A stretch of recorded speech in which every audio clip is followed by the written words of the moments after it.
ഇമാം ബുഖാരി റളിയല്ലാഹു അൻഹു അവിടുത്തെ അദബുൽ മുഫ്രദിൽ ഈ ചരിത്രം കൊണ്ടുവരുന്നുണ്ട്. കുറച്ച് പണ്ഡിതന്മാർ ഒരു വഴിയിലൂടെ നടന്നു പോകുമ്പോൾ ഒരു സ്ഥലത്തുനിന്ന് കഴുതയുടെ സൗണ്ട് ഇങ്ങനെ കേൾക്കുന്നുണ്ട്. നോക്കുമ്പോൾ കഴുതനെ കാണുന്നില്ല. അന്വേഷിച്ചപ്പോൾ ഒരു ഖബറിൻ്റെ ഉള്ളിൽ നിന്ന് കഴുതയുടെ തല പുറത്തേക്ക് വരുന്നു. പിന്നെ കുറച്ച് കഴിഞ്ഞിട്ട് താഴേക്ക് തന്നെ പോകുന്നു. വിഷയം അന്വേഷിച്ചപ്പോഴാണ് മനസ്സിലായത്, ഈ ചെറിയ വീട്ടിൽ ഒരു പെണ്ണുങ്ങൾ താമസിക്കേണ്ട, വൃദ്ധയായ പെണ്ണുങ്ങൾ, നല്ല പ്രായമുണ്ട്. ആ പെണ്ണുങ്ങളോട് ചോദിച്ചാൽ എന്താ സംഭവം? അതെൻ്റെ മോനായിരുന്നു. ഞാൻ എന്ത് ഉപദേശിക്കുമ്പോഴും അവൻ പറയും, ഒന്ന് നിങ്ങളെ കഴുതപ്പാട്ടൊന്ന് നിർത്തോ. വരുമ്പം തന്നെ കോളേജിൽ നിന്ന് വരുമ്പം തന്നെ തുടങ്ങും, നിസ്കരിച്ചാ എവിടുന്നാ നിസ്കരിച്ചത്, നീ ആരെപ്പര പോയത്, നീ ഇന്ന് ളുഹ്ർ നിസ്കരിച്ച, ഒന്ന് അനങ്ങാണ്ടിക്കോ. ബാക്കിയുള്ള വീട്ടിലെല്ലാം കുട്ടികൾക്ക് എന്തൊരു സ്വാതന്ത്ര്യം ഉണ്ട്, ഇവിടെ ഫുള്ള് ജയിലാന്നല്ല എന്നതാണല്ലോ പുതിയ കുട്ടികളുടെ ഡയലോഗ്. ഉപദേശിക്കുന്നത് ഇഷ്ടമല്ല ഇപ്പോഴത്തെ new generation. My life is my choice. എനിക്ക് ആരാണ് പെണ്ണ് വേണ്ടതെന്ന് ഞാൻ നോക്കിക്കോളാം, ദയവ് ചെയ്തിട്ട് ഉപ്പൊന്നും മിണ്ടാണ്ടിരുന്നാൽ മതി. നീ കാമുകൻ്റെ കൂടെ ഒളിച്ചോടി പോവുകയാണോ? അപ്പോൾ ഉപ്പയും ഉമ്മയോ? My life is my choice. എൻ്റെ ഇണയെ തിരഞ്ഞെടുക്കാൻ എനിക്ക് സ്വാതന്ത്ര്യമില്ല ഉസ്താദേ. അപ്പോൾ ഉപ്പയും ഉമ്മയും അവരൊന്നും എനിക്ക് വേണ്ട. പക്ഷേ ഇടമോളെ കുറച്ച് നേരത്തെ നീ അത് പറഞ്ഞിരുന്നെങ്കിൽ. എപ്പോൾ ഉസ്താദേ? കുറച്ച് നേരത്തെ. അതെപ്പോഴാണ്? ജസ്റ്റ് ബിഫോർ 80 years എന്ന് പറഞ്ഞാൽ 18 കൊല്ലം മുമ്പ് നിന്നെ പ്രസവിച്ച ഉടനെ നീ ബെഡ്മേൽ വീണു. അന്നേരമായിട്ട് നീ my life is my choice. ഉമ്മ പ്രസവിച്ചില്ലേ, ഇനി എന്നെ ഉമ്മ നോക്കണ്ടെന്ന് അന്നേ പറയലല്ലേ. ഇതെന്താ ഇപ്പോഴൊരു ഡയലോഗ്? എന്താ അന്ന് പറയാതിരുന്നത്? ഇന്ന് നീ മമ്മിനിപ്പാലും കുടിച്ച് പല്ല് വളർന്ന് നാവ് നീണ്ടു, കയ്യും കാലൊക്കെ വലുതായി, ഇൻസ്റ്റയും റീൽസും സ്നാപ്പ് ചാറ്റിങ്ങും ഒറ്റക്ക് പറയാനും ഉപയോഗിക്കാനും പഠിച്ചു കഴിഞ്ഞ് ഇനി ഉപ്പാനും ഉമ്മാനും ആവശ്യമില്ലല്ലേ. ഇങ്ങനത്തെ ഒരു ഡയലോഗ് പഴയ കാലത്തുണ്ടായിരുന്നു. ഒന്ന് കഴുതപ്പാട്ട് നിർത്തോന്ന്. എനിക്കത് നല്ല വിഷമമായി. ഈ വയസ്സായ ഉമ്മ പറയാ. ഞാൻ പറഞ്ഞു, അന്തഹി മാറും, നീയാടെ കഴുതാം. എൻ്റെ മോന് മരണപ്പെട്ടു. എല്ലാ വൈകുന്നേരവും ഖബറിൻ്റെ ഉള്ളിൽ നിന്ന് കഴുതൻ്റെ മുഖമായിട്ട് കഴുതൻ്റെ സൗണ്ട് പുറപ്പെടുവിച്ചിട്ട് താഴേക്ക് തന്നെ പോക്കാണ് പരിപാടി. ഏത് തെറ്റും അള്ള ഒരുവിധം പുറത്തു തരും, അള്ള ക്ഷമിക്കും. എന്ന് പറഞ്ഞാൽ ശിക്ഷ ആഖിറത്തിലേക്ക് വെക്കും. ഉപ്പാനും ഉമ്മാനും തൊട്ട് കളിച്ചാൽ ദുനിയാവ് തന്നെ കിട്ടും. ഹാക്കിം ഇമാമിൻ്റെ മുസ്തദ്റക്കിൽ ഉദ്ധരിക്കുന്നതാണ്. വേറെ ഏത് തെറ്റും പോലെ അല്ല തെറ്റ്. നമ്മളെ കാരണം കൊണ്ട് ഉമ്മാൻ്റെ ഉപ്പാൻ്റെ കണ്ണുനാറ്റ് ഒരു തുള്ളി കണ്ണീര് വീണാൽ വേണ്ട, കണ്ണിൽ വെള്ളം നിറഞ്ഞാൽ വേണ്ട, ആ മുഖത്ത് ആ മനസ്സിന് വിഷമം വന്നാൽ തീർന്നു പോകും. മുദരിസല്ല, ആലിമല്ല, ഖാദിയല്ല, ഖുളാത്തല്ല, ഏത് വലിയ സംഘടനാ പ്രവർത്തകനാണെങ്കിലും ഈമാനോടെ മരിക്കണമെങ്കിൽ ഉപ്പാൻ്റെ ഉമ്മാൻ്റെ പൊരുത്തം വാങ്ങണം. ഉപ്പാൻ്റെ ഉമ്മാൻ്റെ പൊരുത്തം വാങ്ങിയ മോനാണെങ്കിൽ അയാൾക്ക് ഈമാനോടുള്ള മരണം കിട്ടുമെന്ന് സഈദ് ബിനുൽ മുസയ്യിബ് റളിയല്ലാഹു അൻഹു പറയുന്നതാണ്.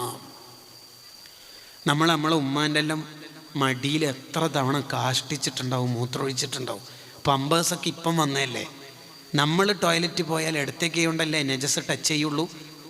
എന്നാൽ നമ്മുടെ കാഷ്ടം വലത്ത് കൈ കൊണ്ട് തൊട്ട ഒരു മനുഷ്യനുണ്ടെങ്കിൽ നമ്മളെ പാവം ഉമ്മയായിരിക്കൂലേ അത്, അല്ലേ? ആ ഉമ്മാൻ്റെ നമ്മളെ നജസ് വൃത്തിയാക്കി തന്ന ഉമ്മാൻ്റെ കൈ പിടിക്കാൻ ബ്ലൂടൂത്ത് ഹെഡ്സെറ്റുകാരായ ന്യൂ ജനറേഷൻ ഇപ്പോൾ സമയമില്ല. നിങ്ങൾ പിള്ളേരോട് ചോദിച്ചു നോക്കിയേ, ഉമ്മാൻ്റെ കൈ പിടിച്ച് സലാം പറഞ്ഞവരൊന്ന് കൈ റൈസ് ദെയർ ഹാൻഡ്സ് എന്ന് പറഞ്ഞു നോക്കിയേ. ആ ഉമ്മ കിച്ചനിലാണ് ഉണ്ടായി, ഞാൻ പിന്നെ വേഗം പോന്നു. സലാം പറഞ്ഞ് കൈയൊന്നും പിടിക്കാൻ സമയമില്ല.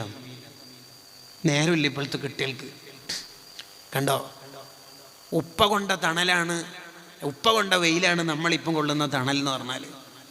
പിന്നെ ഖുർആനിലും ഹദീസിലും ഉപ്പാനെ കുറിച്ച് കൂടുതൽ പറയാത്ത എന്തുകൊണ്ടാന്ന് വെച്ചാൽ, ഉമ്മ സഹിച്ച ത്യാഗങ്ങൾ നമ്മൾ കാണാത്ത കാലത്താണ്. പ്രസവിച്ചത്, മുലയൂട്ടിയത്, ഗർഭം ചുമന്നത്, ഇതൊന്നും നമ്മൾ കാണുന്ന കാലമല്ല, നമുക്ക് ബുദ്ധി മുളച്ച കാലമല്ല അത്. ഉപ്പ കഷ്ടപ്പെടുന്നത് നമ്മൾ നേരെ കാണുന്നില്ലേ. കൊറോണക്ക് ജോലി നഷ്ടപ്പെട്ടിട്ട് വഴിയോരങ്ങളിൽ പെൻസിൽ പേന വിറ്റിട്ടും 40 രൂപക്ക് ഈ മറ്റേ കണ്ടെയ്നർ ബോക്സിൽ ബിരിയാണി വിറ്റിട്ടും മാസ്ക് വിറ്റിട്ടൊക്കെയാണ് മക്കളെ പോറ്റുന്നത്.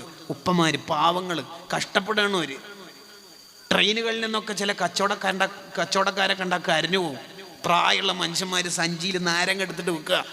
ഇതാ 10 രൂപ 40 രൂപ എന്നൊക്കെ പറഞ്ഞിട്ട് പാവങ്ങൾ. എന്തിന്? മക്കൾക്ക് പെൻസിലും പേനയും വാങ്ങിക്കൊടുക്കാൻ. ഈ മക്കളാ വളർന്ന് വലുതാവുമ്പോൾ എൻ്റെ കാര്യം ഞാൻ നോക്കിക്കോളാം. പിന്നെ അള്ള വെറുതെ വിടുമോ? അരുത് മക്കളെ, അരുത്, ഒരിക്കലും പറ്റില്ല. ഉപ്പാൻ്റെ ഉമ്മാൻ്റെ പൊരുത്തം 100% വാങ്ങണം. ഒറ്റൊരാശയം പറഞ്ഞ് ഞാനിത് അവസാനിപ്പിക്കുകയാണ്. സയ്യിദന ഉമർ ഇബ്നുൽ ഖത്താബ് റളിയല്ലാഹു അൻഹുവിൻ്റെ അടുത്തേക്ക് ഒരാൾ വന്നിട്ട് ചോദിച്ചു, ഞാൻ എൻ്റെ ഉമ്മാൻ്റെ എല്ലാ കാര്യങ്ങളും ചെയ്തു കൊടുക്കുന്നു. കാഷ്ടിച്ച് മൂത്രമൊഴിച്ചാൽ അതൊക്കെ ഞാനാ വൃത്തിയാക്കി കൊടുക്കൽ. എൻ്റെ കടപ്പാട് തീരുമോ എന്ന് ചോദിച്ചു. ഡ്യൂട്ടി കഴിയോ? ഇല്ല. എന്തേന്ന് ചോദിച്ചു. നീ നിൻ്റെ ഉമ്മാൻ്റെ ഇതൊക്കെ വൃത്തിയാക്കി കൊടുക്കുമ്പോൾ നീ ചിന്തിക്കുന്നത് ഉമ്മ മരിക്കുന്നവരല്ലേ ഇത് ചെയ്യണ്ടുള്ളൂ എന്നാണ് അല്ലേ? ഉമ്മ മരിക്കുന്നവരെ, അതിപ്പോൾ ഹോസ്പിറ്റലിലൊക്കെ കുറേ കാലം അഡ്മിറ്റ് ആയാൽ ചിലപ്പോൾ സ്വലാത്തിൻ്റെയും മറ്റു മജ്ലിസിലേക്കൊക്കെ പേപ്പർ കൊടുത്തേക്കും, ഉമ്മാക്ക് അസുഖമാണ്, സലാമത്തിന് വേണ്ടി ദ്വാരക്കണം എന്ന് പറഞ്ഞാൽ മരിക്കും അല്ലേ? അതാണ് ഹൈറെങ്കിൽ നിന്ന് ചിലപ്പോൾ തവ്വീൽ കൊടുക്കാം അല്ലേ? ഉമറുല്ലാന്ന് പറയാ, അതേ സമയത്ത് മുമ്പ് നീ ഉമ്മാൻ്റെ മടിയിലും മറ്റൊക്കെ നജസാക്കി കാഷ്ടിച്ച് മൂത്രമൊഴിച്ചപ്പോൾ വൃത്തിയാക്കുമ്പോൾ ഉമ്മ ചിന്തിച്ചത് നീ വളരണം എന്നാണ്, നീ വളരണം എന്ന്.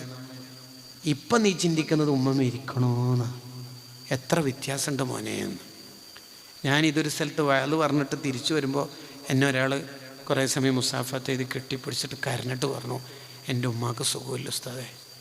ഉമ്മർ തങ്ങളെ എന്നോട് പറഞ്ഞതുപോലെ എനിക്ക് തോന്നുന്നു. ഞാൻ എൻ്റെ ഉമ്മാൻ്റെ ചികിത്സ നടത്തുമ്പോൾ ഞാൻ വിചാരിക്കൽ ഇത് മരിക്കുന്നവരല്ലേ വേണ്ടുള്ളൂ എന്നാണ്. ഉമ്മയില്ലാത്ത പോരങ്ങ ആലോചിച്ച് നോക്കി. ഉമ്മയില്ലാത്ത വീട്, ഉമ്മാന്ന് വിളിക്കാൻ പറ്റിയ ഒരാൾ പോരക്കുണ്ടാവൽ എത്ര വലിയ നിയമത്താണ്. ഉമ്മയില്ലെങ്കിൽ ആ പുരയിൽ AC, അടിപൊളി ബാത്റൂം, കുറേ മാർബിൾ, ഗ്രാനൈറ്റ്, എന്നെ കൊണ്ടെന്താ കാര്യം? ഉമ്മാൻ്റെ മുഖം നോക്കിയാൽ തന്നെ സ്വർഗമല്ലേ? ഉമ്മാൻ്റെ മുഖത്ത് നോക്കി അജുമ്രം ചെയ്ത കൂലിയല്ലേ? ആ ഉമ്മയില്ലെങ്കിൽ തീർന്നില്ല നമ്മളെ വീടിനെന്ത് പ്രകാശമുള്ളത്. അവർ കുറേ കാലം നമുക്ക് വേണം. ഉപ്പൻ്റെ ഉമ്മൻ്റെ പൊരുത്തം വാങ്ങണം. ഉപ്പാക്കും ഉമ്മാക്കും 1 രൂപ കൊടുത്താൽ ഇസ്ലാം പറയുന്ന കൂലി എത്രയെന്നറിയാം? 1,00,000 രൂപ കൊടുത്ത കൂലിയാണ്. 1,00,000 ഇരട്ടി പ്രതിഫല ഉപ്പാക്കും ഉമ്മാക്ക് സ്വതക്ക ചെയ്താൽ. അങ്ങനെ ആരും ഉണ്ടാവുമോ ലോകത്ത്? ആ സ്വർഗവാതിലുകളെ നമ്മളെപ്പോഴും പരിരക്ഷിക്കണം. ഉമ്മാനെക്കുറിച്ചിട്ടുള്ള വയല് ഉമ്മ മരിച്ചതിന് ശേഷം കേട്ടിട്ട് യൂട്യൂബ് പ്രഭാഷണം കേട്ടിട്ട് കരയുന്നതിനേക്കാൾ നല്ലത് ഉമ്മ ഉള്ള കാലത്ത് ഉമ്മാനെ ചിരിപ്പിക്കേണ്ടത്.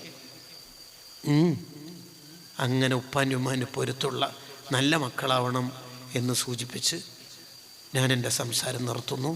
നേരത്തെ ഒരുപാട് പേർക്ക് ദുആ ചെയ്യാൻ പറഞ്ഞിട്ടുണ്ട്. അവരെല്ലാവർക്കും, വിശേഷിച്ച് നമ്മുടെ പ്രസിഡൻറ്റ് ഒരുപാട് സേവനങ്ങൾ ചെയ്യുന്ന മനുഷ്യനാണ്. അള്ളാഹു അവർക്ക് ആഫിയത്ത് കൊടുക്കട്ടെ, ദീർഘായുസ് നൽകട്ടെ. അവരുടെ 2 റൂമുകൾ നമ്മുടെ വിദ്യാഭ്യാസ ദീനി സംരംഭത്തിന് ഫ്രീ ആയി വിട്ടു തന്നതാണ്. അള്ളാഹു അതിൻ്റെ പകരം സ്വർഗം നൽകുമാറാവട്ടെ. എല്ലാവർക്കും വേണ്ടി സയ്യിദ് അവറുകൾ ദുആ ചെയ്യും.